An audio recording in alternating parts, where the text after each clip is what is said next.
നമസ്കാരം. ഇന്നലെ പ്രാദേശിക സമയം രാവിലെ 9:30, അതായത് ഇന്ത്യൻ സമയം 11:30-ക്കാണ് ഇറാനിൽ ആദ്യ സ്ഫോടന ശബ്ദം കേൾക്കുന്നത്. അത് യുദ്ധമാണോ അല്ലയോ എന്നൊന്നും ആർക്കും അറിയില്ലായിരുന്നു. ഇറാൻ്റെ തലസ്ഥാനമായ ടെഹ്റാനിൽ ഉഗ്ര സ്ഫോടന ശബ്ദവും പുകച്ചുരുളും കേൾക്കുന്നു. ആളുകൾ പ്രാണഭയത്തോടെ ഓടുന്നു എന്ന വീഡിയോ ദൃശ്യങ്ങൾ സോഷ്യൽ മീഡിയയിൽ പരക്കുമ്പോഴാണ് അമേരിക്കയും ഇസ്രയേലും സംയുക്തമായി യുദ്ധം ആരംഭിച്ചിരിക്കുന്നു എന്ന വിവരം ലോകമറിയുന്നത്. ഏറെ വൈകാതെ ഇറാൻ്റെ ഏറ്റവും പ്രധാനപ്പെട്ട 5 നഗരങ്ങളിൽ ബോംബ് വീണു. 5 നഗരങ്ങളെയും കേന്ദ്രീകരിച്ച് അനേകമിടങ്ങളിൽ സ്ഫോടനമുണ്ടാവുകയും നിരവധി ആളുകൾ കൊല്ലപ്പെടുകയും ചെയ്തു. ഇതോടുകൂടിയാണ് സമ്പൂർണ്ണ യുദ്ധം പ്രഖ്യാപിച്ചിരിക്കുന്നു എന്ന് വ്യക്തമാവുന്നത്. മണിക്കൂറുകൾക്ക് ശേഷമാണ് അമേരിക്കൻ പ്രസിഡന്റ് ഡൊണാൾഡ് ട്രംപ് ഇസ്രായേലിൻ്റെ സഹായത്തോടുകൂടി ഇറാൻ്റെ മേൽ സമ്പൂർണ്ണ യുദ്ധം ആരംഭിച്ചിരിക്കുന്നു എന്ന വിവരം ലോകത്തോട് പറയുന്നത്. ഇക്കഴിഞ്ഞ ജൂണിൽ 12 ദിവസം നീണ്ടുനിന്ന യുദ്ധമുണ്ടായെങ്കിലും അത് ഇറാൻ്റെ ആണവ കേന്ദ്രങ്ങളെ മാത്രം കേന്ദ്രീകരിച്ചുകൊണ്ടുള്ള ആക്രമണമായിരുന്നെങ്കിൽ ഇക്കുറി ഇറാനിൽ ഏതാണ്ട് 500ഓളം ഇടങ്ങളിൽ ബോംബിട്ടതായി, മിസൈൽ വർഷിച്ചതായി അമേരിക്ക സ്ഥിരീകരിച്ചിട്ടുണ്ട്. എന്ന് വെച്ചാൽ ജൂണിൽ നടന്ന പോലെയുള്ള ഒരു താൽക്കാലിക യുദ്ധമല്ല, ഇറാൻ്റെ ഇസ്ലാമിക ഭരണം അവസാനിപ്പിക്കാനുള്ള ആധികാരികമായ യുദ്ധമാണെന്ന് ട്രംപ് തന്നെ പറയുന്നു. ഇറാൻ്റെ ആകെയുള്ള 31 പ്രവിശ്യകളിൽ 24 പ്രവിശ്യകളിലും ആക്രമണം നടത്തിയതായി അമേരിക്ക സ്ഥിരീകരിച്ചിട്ടുണ്ട്. 201 പേർ കൊല്ലപ്പെട്ടെന്നും 747 പേർക്ക് ഗുരുതരമായ പരിക്കേറ്റെന്നും ഇറാൻ്റെ റെഡ് ക്രസന്റ് ഔദ്യോഗികമായി വ്യക്തമാക്കി.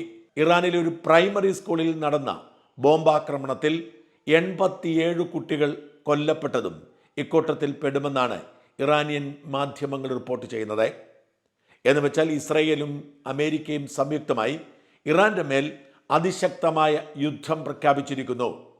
ഇറാൻ ഭരണകൂടത്തെ അട്ടിമറിക്കുക തന്നെയാണ് ലക്ഷ്യം. അത് പൂർത്തിയാകും വരെ യുദ്ധം തുടരും എന്നാണ് അമേരിക്കയുടെയും ഇസ്രയേലിൻ്റെയും സംയുക്ത പ്രഖ്യാപനം. ആ ലക്ഷ്യത്തിൽ തങ്ങൾ വിജയിച്ചു എന്ന് ട്രംപ് ഔദ്യോഗികമായി പ്രഖ്യാപിക്കുന്നു. ഇന്നലെ നടന്ന ആക്രമണത്തിൽ ഏറ്റവും പ്രധാനപ്പെട്ടത്, ഏറ്റവും ആദ്യത്തേതും ഇറാൻ്റെ പരമാധികാരിയായ ആത്മീയ നേതാവ് മാത്രമല്ല, പ്രസിഡന്റിനേക്കാൾ ഉയർന്ന പദവി ഭരണഘടനാപരമായി വഹിക്കുന്ന അയത്തുള്ള അലി ഖമാനിയുടെ കൊട്ടാരം തകർത്തെന്നും ഖമേനിയും മകനും മകളും മരുമകനും കൊച്ചുമക്കളും അടക്കമുള്ള പ്രധാനപ്പെട്ട എല്ലാവരെയും കൊന്നു തള്ളിയെന്നും ട്രംപ് അവകാശപ്പെടുന്നുണ്ട്. ഇസ്രായേലും അമേരിക്കയും സംയുക്തമായി നടത്തിയ ചാരപ്രവർത്തിക്കൊടുവിൽ ഖമേനി കൊട്ടാരം വിട്ടിരിക്കുന്നു എന്ന പ്രതീതി സൃഷ്ടിച്ച് കൊട്ടാരത്തിൽ തന്നെ തുടരുന്നു എന്നുറപ്പാക്കി കൃത്യമായ ലക്ഷ്യത്തോടു കൂടിയാണ് ആക്രമിച്ചത് എന്നാണ് ട്രംപ് പറയുന്നത്. ആ ഇൻ്റലിജൻസ് വിവരങ്ങളെ മറികടക്കാൻ ഖമേനിക്ക് കഴിഞ്ഞില്ലെന്നും ഖമേനി യുഗം അവസാനിച്ചെന്നും ട്രംപ് പ്രഖ്യാപിച്ചു.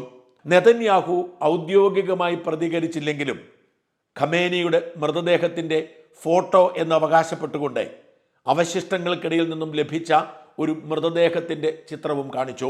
അതായത് ട്രംപും നെതന്യാഹുവും പറയുന്നത് ഖമേനി കൊല്ലപ്പെട്ടെന്നാണ്.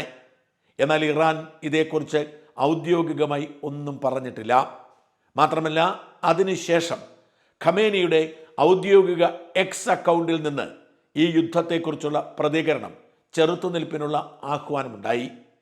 എന്നാൽ ഖമേനി ഇന്നലെ ജനങ്ങളെ അഭിസംബോധന ചെയ്യും എന്ന് നേരത്തെ അറിയിച്ചിരുന്നെങ്കിലും അതിന് തുനിയാതിരുന്നത് ഖമേനിയുടെ മരണത്തിൻ്റെ തെളിവായി പാശ്ചാത്യ മാധ്യമങ്ങൾ ചൂണ്ടിക്കാണിക്കുന്നുണ്ട്. ഖമേനി കൊല്ലപ്പെട്ടോ ഇല്ലയോ എന്നതിനെക്കുറിച്ചുള്ള അനിശ്ചിതത്വം തുടരുകയാണ്. സാത്താൻ കൊല്ലപ്പെട്ടു എന്നാണ് പാശ്ചാത്യ മാധ്യമങ്ങൾ ഇന്ന് റിപ്പോർട്ട് ചെയ്യുന്നത്. ഏതാണ്ട് അരനൂറ്റാണ്ട് മുമ്പ് വരെ അറബ് രാജ്യങ്ങളിൽ ഏറ്റവും അധികം ജനാധിപത്യമുണ്ടായിരുന്ന, ജനങ്ങൾക്ക് സ്ത്രീകൾക്ക് ഒക്കെ അവകാശങ്ങൾ ഉണ്ടായിരുന്ന ഇറാനിൽ ഇസ്ലാമിക വിപ്ലവം സംഭവിക്കുകയും ഇസ്ലാമിക മൗലികവാദ ഭരണകൂടം പിടിച്ചെടുക്കുകയും ചെയ്തു. 1989 ആദ്യ ഖമേനി മരിച്ചപ്പോൾ ചുമതലയേറ്റ ആളാണ് അയത്തുള്ള അലി ഖമേനി. 37 വർഷമായി ഖമേനിയുടെ നിയന്ത്രണത്തിലാണ് ഇറാൻ. 86 വയസ്സുകാരനായ ഖമേനിക്ക് പകരം മകൻ ചുമതലയേൽക്കും അടുത്ത ഖമേനിയായി എന്നായിരുന്നു വാർത്തയെങ്കിലും മകനും കൊല്ലപ്പെട്ടു എന്ന വാർത്ത ഇറാനെ ഞെട്ടിച്ചിട്ടുണ്ട്. എന്നാൽ ഈ വാർത്ത പൂർണ്ണമായും ശരിയാണോ എന്നറിയണമെങ്കിൽ ഇനിയും കുറച്ചു ദിവസം കൂടി കാത്തിരിക്കണം.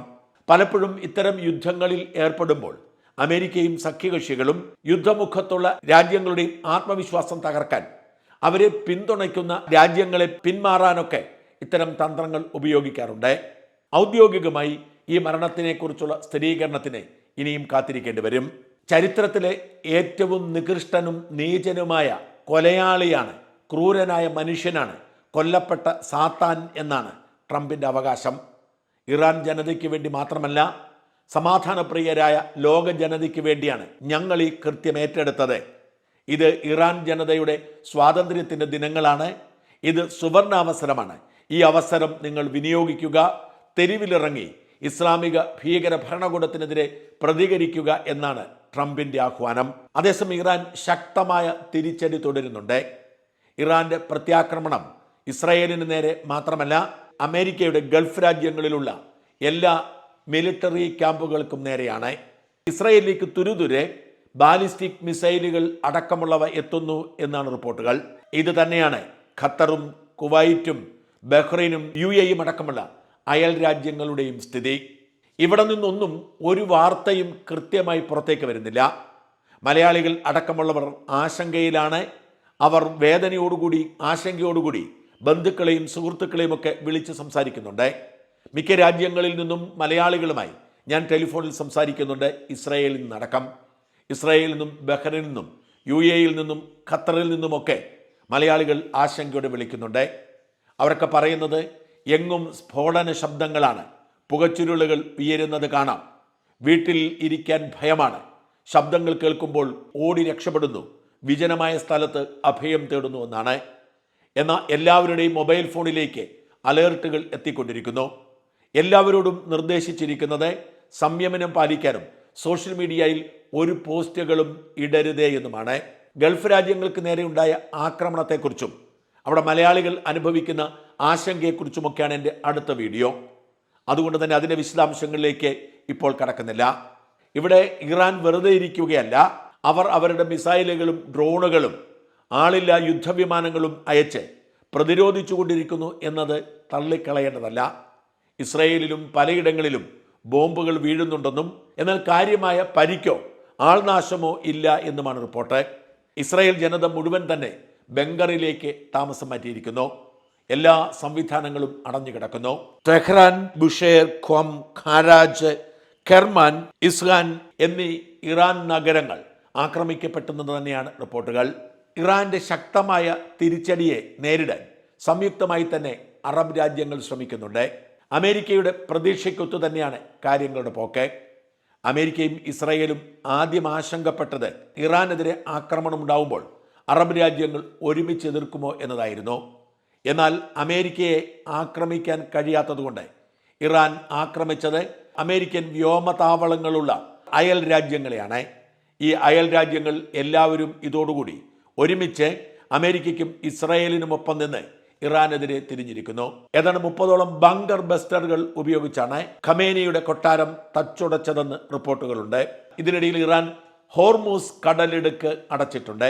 ഹോർമൂസ് കടലിടുക്കിലൂടെ ഒരു കപ്പൽ ഗതാഗതവും അനുവദിക്കില്ല എന്ന് ഇറാൻ പ്രഖ്യാപിച്ചിരിക്കുന്നു. ഗൾഫ് ഓഫ് ഒമാനെയും അറബിക്കടലിനെയും ബന്ധിപ്പിക്കുന്ന ഈ ഹോർമൂസ് കടലിടുക്ക് അടച്ചതോടെ ലോക വിപണിയെ ഇത് ബാധിക്കും. ഇന്ധനവില കുത്തനെ ഉയരും.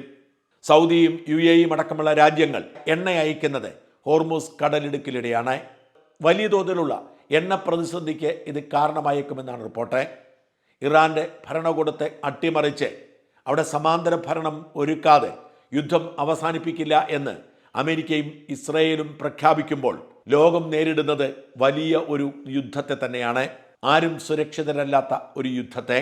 ഏറ്റവും അധികം ആശങ്കപ്പെടുന്നത് ഇറാന്റെ അയൽ രാജ്യങ്ങളിൽ പണിയെടുക്കുന്ന ലക്ഷക്കണക്കിന് മനുഷ്യരാണ്. ഏറ്റവും സുരക്ഷിതമായിരിക്കുന്നത് അമേരിക്കയും. എന്തായാലും യുദ്ധം മുറുകുകയാണ്. രണ്ടാം ലോകമഹായുദ്ധത്തിന് ശേഷം ലോകം കണ്ട ഏറ്റവും വലിയ യുദ്ധമായി മാറുമോ എന്ന ആശങ്ക വ്യക്തമാണ്. അമേരിക്കയിലും ബ്രിട്ടനിലുമൊക്കെ അഭയാർത്ഥികളായി എത്തിയിരിക്കുന്ന ഇറാനികൾ ആഹ്ലാദ നൃത്തം ചവിട്ടുകയാണ് ഖമേനിയുടെ മരണവാർത്ത കേൾക്കുമ്പോൾ. എന്നാൽ ഇതേ രാജ്യങ്ങളിൽ തന്നെ ശക്തമായ എതിർപ്പും ഈ യുദ്ധത്തിനെതിരെയുണ്ട്. ലണ്ടനിൽ ഇന്നലെ ഇറാന്റെ പതാക പിടിച്ചുകൊണ്ട് ഖമേനിയുടെ ചിത്രം പിടിച്ചുകൊണ്ട് നടന്ന പടുകൂറ്റൻ റാലിയെ അഭിസംബോധന ചെയ്തതും നയിച്ചതും മുൻ ലേബർ പാർട്ടി നേതാവ് ജെറമി കോർബിനാണെങ്കിൽ ന്യൂയോർക്ക് നഗരത്തിലും ഇത്തരം പ്രതിഷേധങ്ങൾ രൂപപ്പെട്ടു. പാശ്ചാത്യ രാജ്യങ്ങൾ, നാറ്റോ സഖ്യകക്ഷികൾ ഏക മനസ്സോടെ ഈ യുദ്ധത്തെ പിന്തുണയ്ക്കുന്നില്ല. തങ്ങളുടെ ബേസ് ഉപയോഗിക്കാനോ തങ്ങളുടെ വിമാനങ്ങൾ വിട്ടുകൊടുക്കാനോ ഒരുക്കമല്ലെന്ന് ബ്രിട്ടൻ അറിയിച്ചിട്ടുണ്ട്. എന്നാൽ സൗദി അറേബ്യ അടക്കമുള്ള രാജ്യങ്ങളെ കൂടെ നിർത്താനുള്ള നീക്കം ട്രംപ് ആരംഭിച്ചു കഴിഞ്ഞു.